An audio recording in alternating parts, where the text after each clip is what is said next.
अगला प्रश्न जो ब्लैक बोर्ड पर है, फ्रांसीसी राज्य क्रांति के कारण एवं महत्व पर संक्षेप में प्रकाश डालें। यह प्रश्न 10वीं कक्षा के विद्यार्थियों के लिए भी उपयोगी है और जो प्रतियोगी परीक्षा के लिए जो तैयारी कर रहे हैं उन विद्यार्थियों के लिए भी यह सवाल अत्यंत महत्वपूर्ण है। उन्हें इसे पढ़ना चाहिए, इस पर गौर करना चाहिए। तो चलिए हम लोग देखते हैं कि फ्रांसीसी राज्य क्रांति के कारण एवं महत्व। आप जानते हैं कि विश्व में अनेक घटनाएं घटी जिनका प्रभाव विश्व के अन्य देशों पर पड़ा। उन्हीं सब क्रांतियों में से सबसे अनुपम घटना 1789 ईस्वी की फ्रांसीसी राज्य क्रांति को माना जाता है। जिस तरह 1911 ईस्वी में चीन में राज्य क्रांति हुई,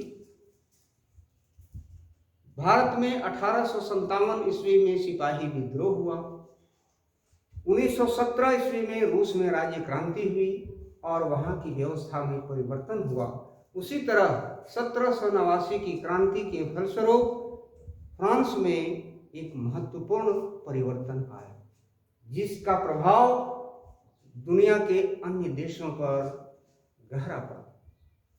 आज हम लोग देखेंगे कि 1789 ईस्वी की राज्य क्रांति के क्या कारण थे और उसका परिणाम क्या था। 1789 ईस्वी के पहले आप जानते हैं कि निरंकुश लुई राजाओं का शासन था। वे कहा करते थे कि मैं ही राज्य हूं और मेरी इच्छा ही कानून है। ऐसी व्यवस्था के अंतर्गत फ्रांस का समाज 3 वर्गों में बटा हुआ था। प्रथम स्टेट, द्वितीय स्टेट और तृतीय स्टेट। इन तीनों वर्गों को अलग अलग सुविधाएं थी। निचला वर्ग को कोई भी सुविधा नहीं थी, जिससे फ्रांस की जनता बड़ी ही नाखुश थी। संयोग ऐसा हुआ कि फ्रांस की राजनीति में दार्शनिकों का प्रादुर्भाव हुआ। मॉन्टेस्क्यू, रूसो, वॉल्टेयर, सिसरो एवं दिदरो जैसे बुद्धिजीवियों का आगमन हुआ। इन लोगों ने सोई हुई फ्रांस की जनता को उनके अधिकारों के प्रति जगाया।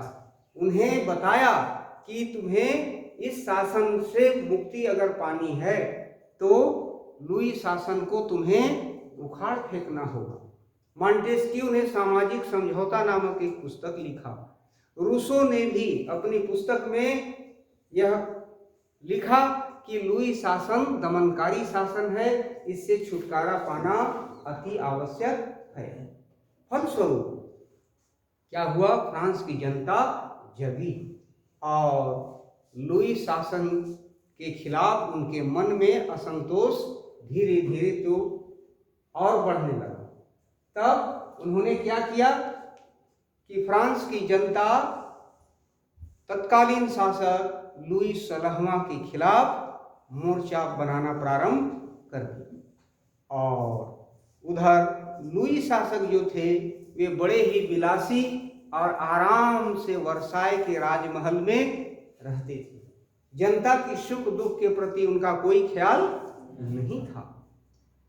जब उन्हें धन की आवश्यकता होती थी तो सिर्फ टैक्स बढ़ा देते थे। टैक्स बढ़ाने के लिए ही स्टेट्स जनरल की बैठक तत्कालीन शासक बुलाया था। आपको पता है कि लुई 16वां तत्कालीन फ्रांस का शासक स्टेट्स जनरल की बैठक कब बुलाई थी? बताइए। 5 मई 1789। यस, 5 मई 1789 को लुई 16वां ने स्टेट्स जनरल की बैठक बुलाई। अब हमें यह समझना है कि स्टेट्स जनरल क्या है।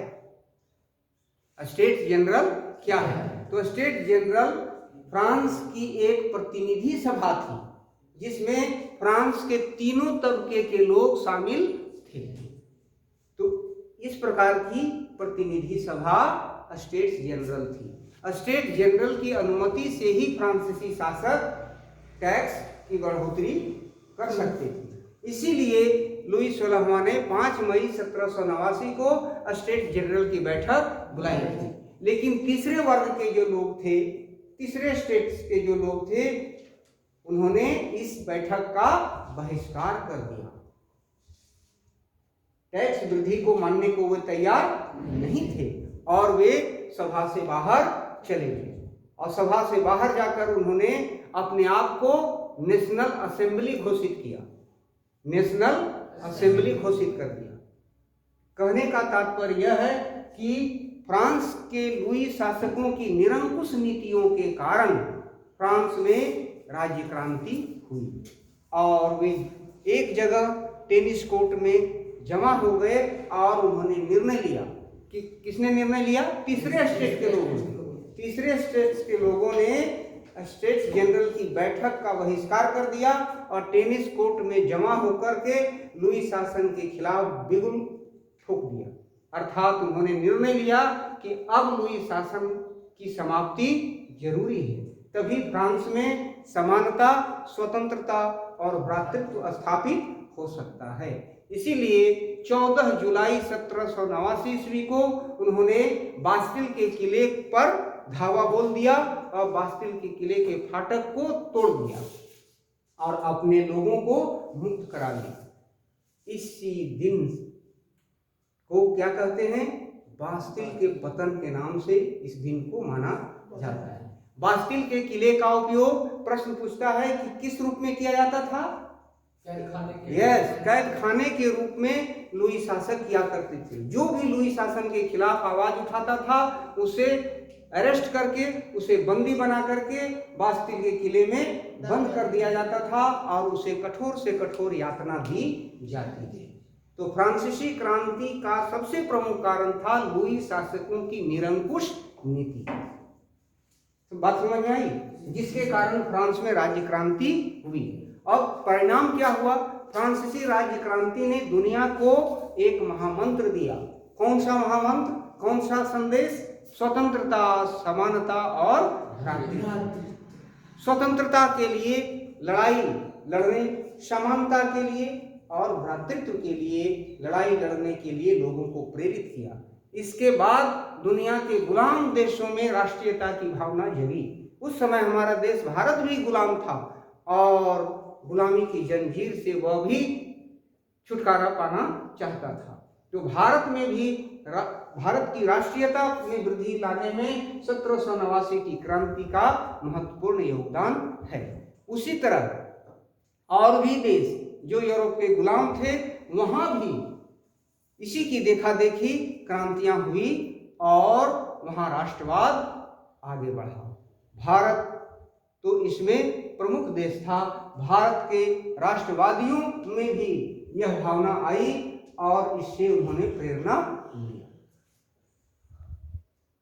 अब प्रश्न है, सीधा सवाल है कि फ्रांस में राज्य क्रांति कब हुई? 14 जुलाई 1789। उस समय 14 जुलाई 1789 फ्रांसीसी राज्य क्रांति के समय फ्रांस का शासक कौन था? लुई 16वां।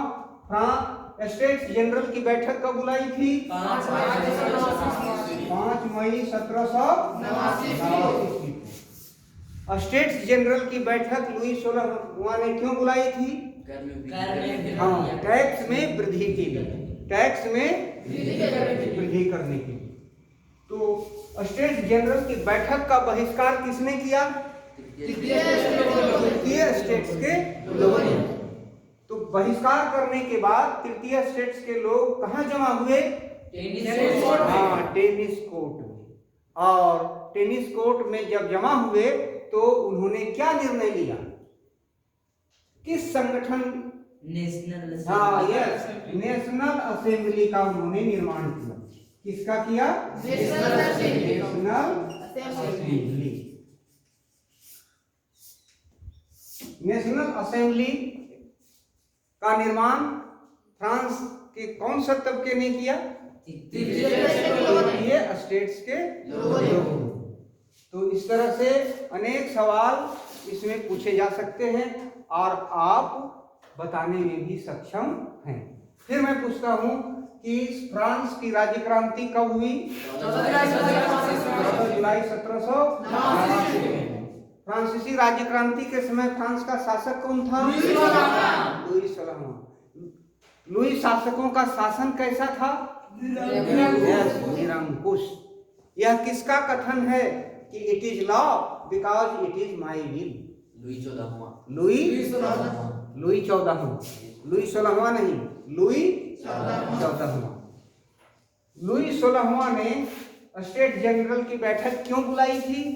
टैक्स में वृद्धि करने के लिए। बास्तिल के किले का उपयोग कौन लोग किया करते थे? लुई शासक। बास्तिल के किले के पतन के बाद फ्रांस में क्या हुआ? बास्तिल के किले के ध्वंस के बाद अथवा पतन के बाद सारे अधिकार फ्रांसीसी नागरिकों में चले गए। क्या हुआ? सारे अधिकार फ्रांस के नागरिकों में चले गए और फ्रांस के नागरिक अब फ्रांस पर कैसा शासन हो इस पर विचार विमर्श करने लगे। फ्रांसीसी राज्य क्रांति को लाने में सर्वाधिक योगदान किनका था? यस, फ्रांस के दार्शनिकों का। कुछ फ्रांसीसी दार्शनिकों के नाम बताएं। रूसो, मॉन्टेस्क्यू, वॉल्टेयर, सिसरो और दिदरोट।